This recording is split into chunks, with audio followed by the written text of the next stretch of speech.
Can we do it then?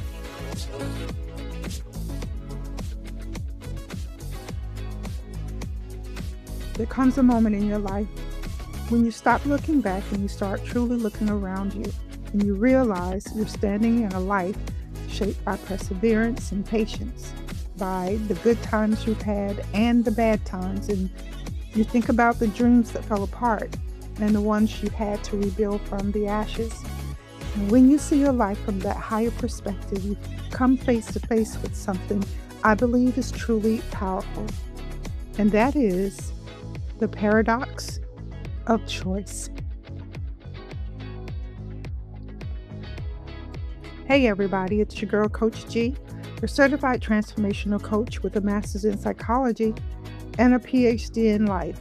My goal is simple, it's to help you change your perspective so that you can begin to transform the way you live.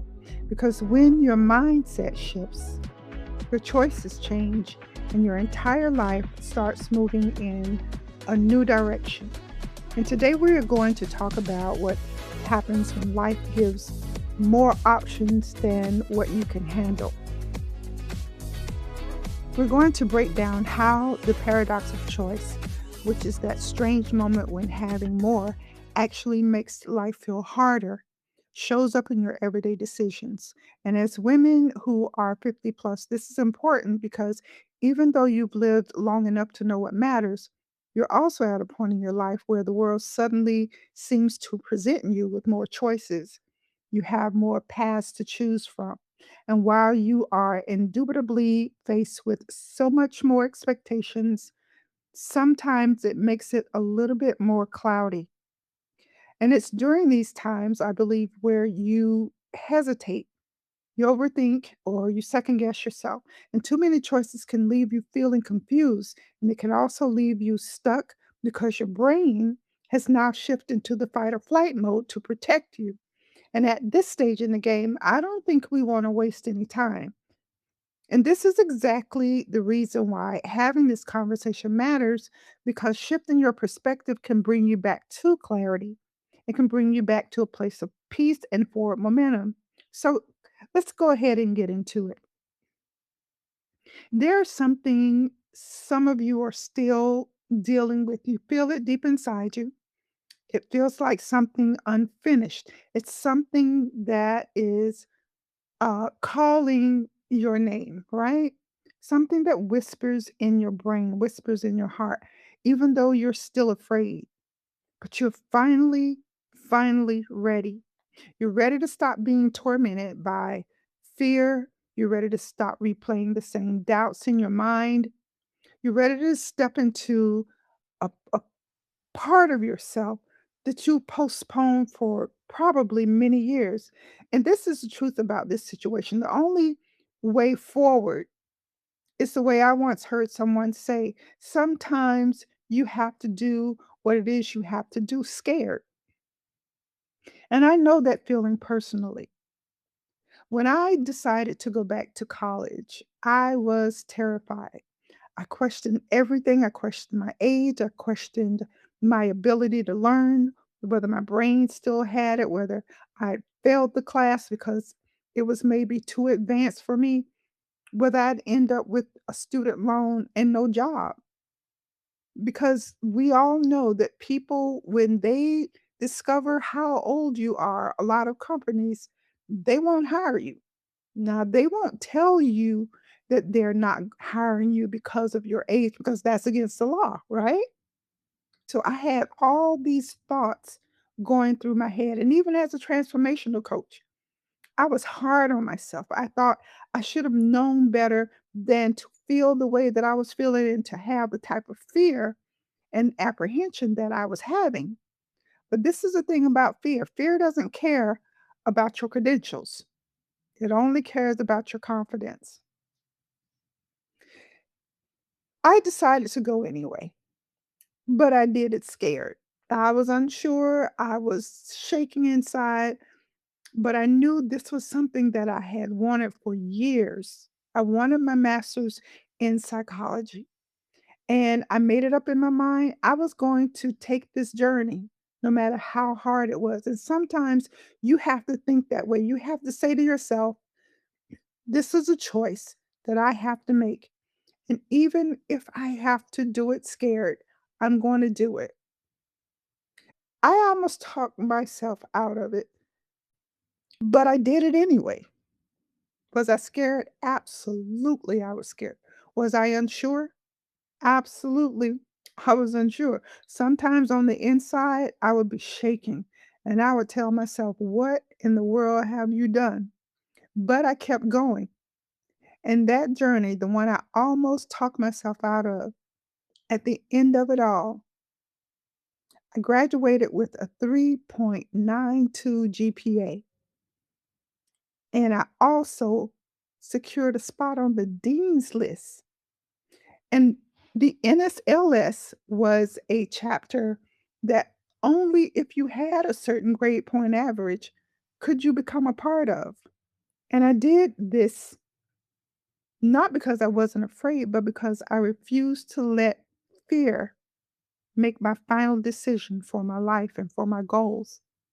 So when I tell you it's time to move into the next phase of your life, unshackled from mistakes, unshackled from disappointments and losses and regrets, I'm not speaking to you from a place of theory.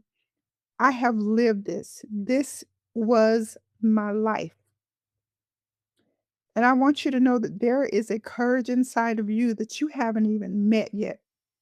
A courage that's been for you, waiting for you to stop negotiating with fear. Fear is not fair, and fear is going to fear. And so you have to make it up in your mind that you are going to take that next step. You have to start choosing yourself. You have to start choosing your dreams. Take that first step, even if you have to do it scared. It's time for you to move into this next phase of your life and move away from the mistakes and to move away from the disappointments and the grieving over the losses and the regrets of your past. Those things are done, they're gone. There's nothing you can do about the past. And at one point in the series, we talked about time. You can't get time back. So if you sit around and you're brooding over woulda, coulda, shoulda, then you are wasting your time. You could be sitting back and thinking about how I wish I had not gotten pregnant when I was a teenager, or how you wish you hadn't got married when you were very young. Or you might think about people that you've had in your life that you should have gotten out of your circle a long time ago because they were either jealous of you, they were trying to keep tabs on you, whatever they were trying to do, they were trying to sabotage you. You tell them your business, you tell them your dreams, tell them your goals, and they go behind your back to sabotage you. And you found them out and you realize you should have let them go a long time ago, but you kept them around. And that's not something you want to do going forward.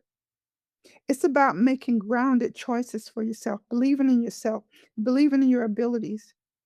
And as I stated before, believing people are who they say they are the first time. This is an awakening for you.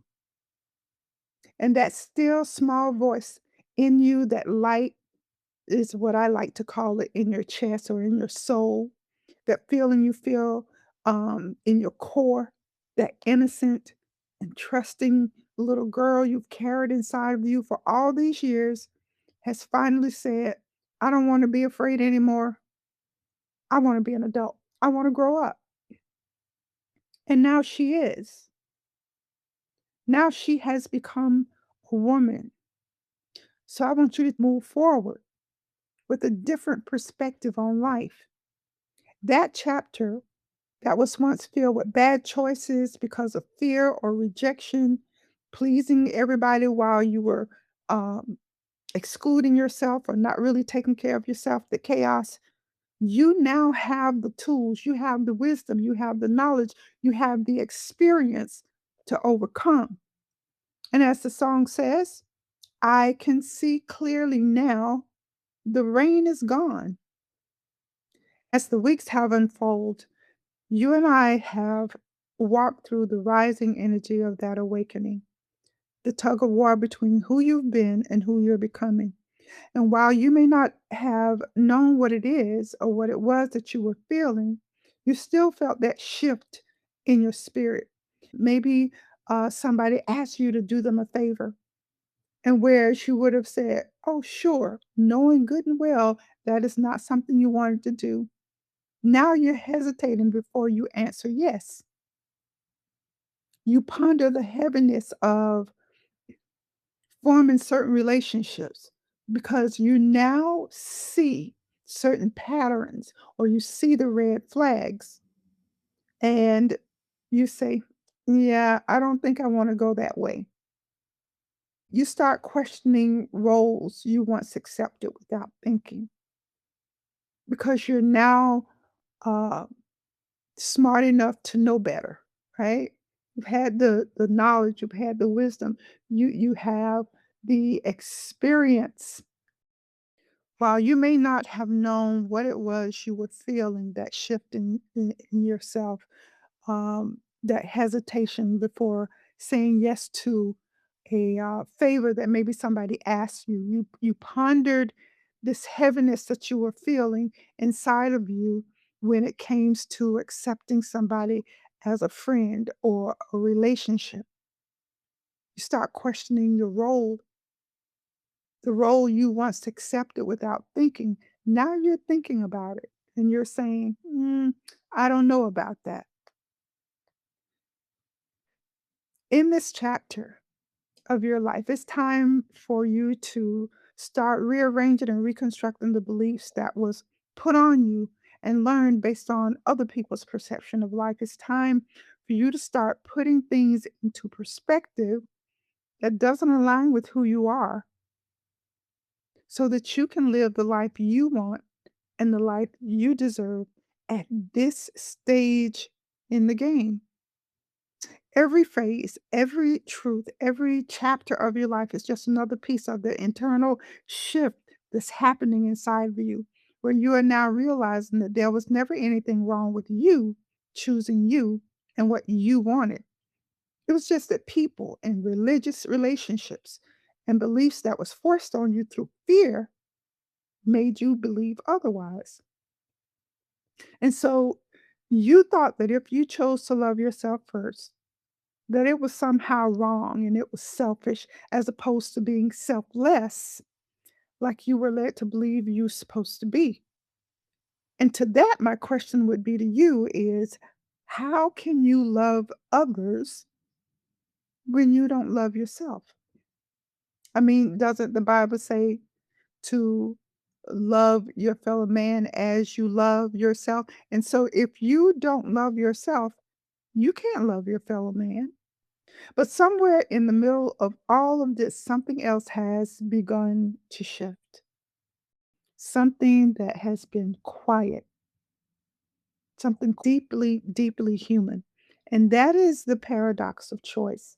The idea that the more options you have, the harder it becomes to choose. And for us women who are 50 plus, this paradox will show up because we become aware that we can start over, we can reinvent ourselves. We can walk away if we want to, and we have the power to say no.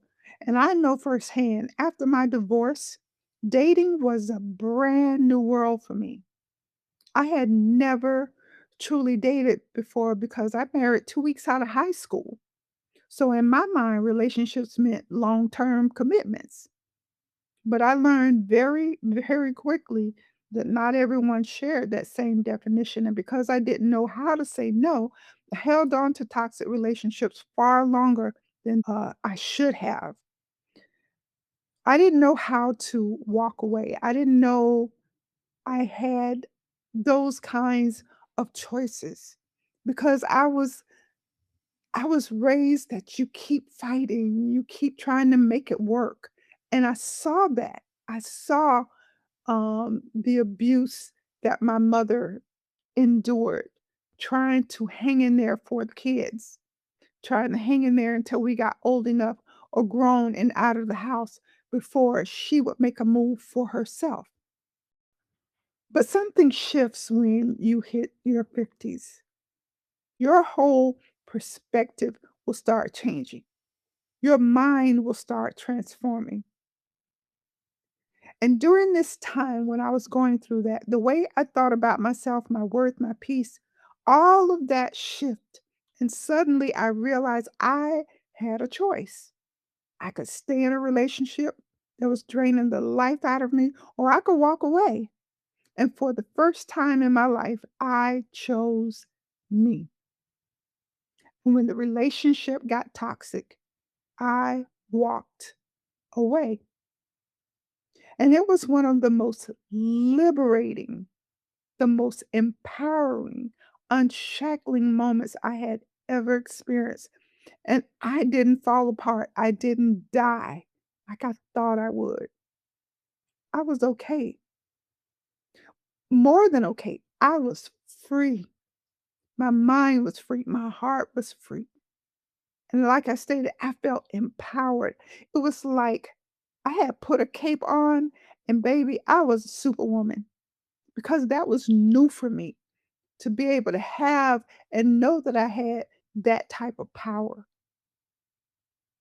And that's why this conversation matters. The paradox of choice isn't about picking between options, it's about finally recognizing that you have options. It's about understanding that you don't have to stay where you're not wanted, where you're not celebrated, where you're not respected. You don't have to keep choosing from fear.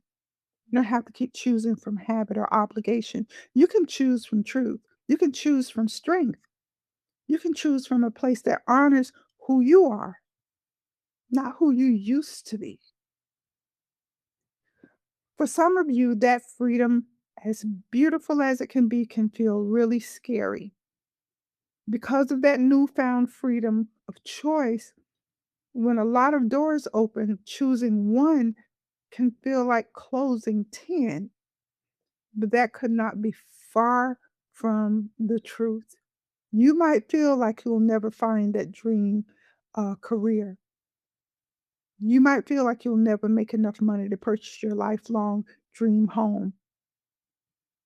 You might even think that you won't be able to retire comfortably, that you'll never find the love you deserve.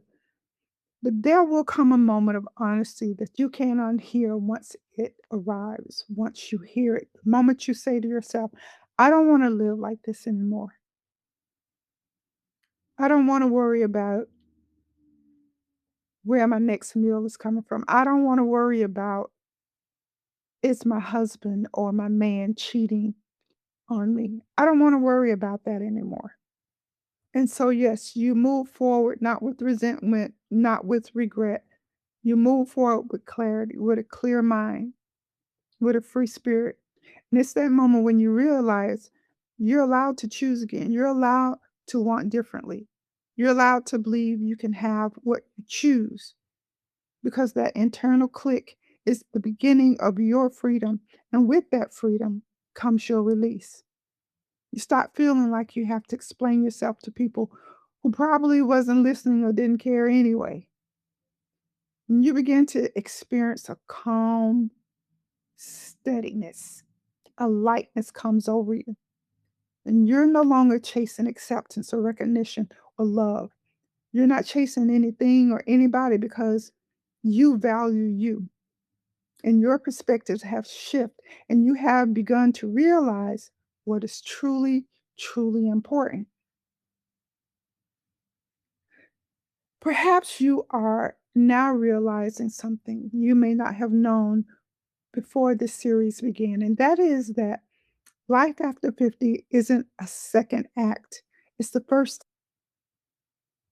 but this time you have the writer's quill and you're writing the script for yourself. You walk through identity, boundaries, reinventions, emotional release, self worth, relationship dynamics, and the quiet but powerful tension of the paradox of choice. Now, you stand at the threshold of whatever comes next, not as the woman you were expected to be, but as the woman you have finally, after all these years, become. That's it. That's all. Can we do it?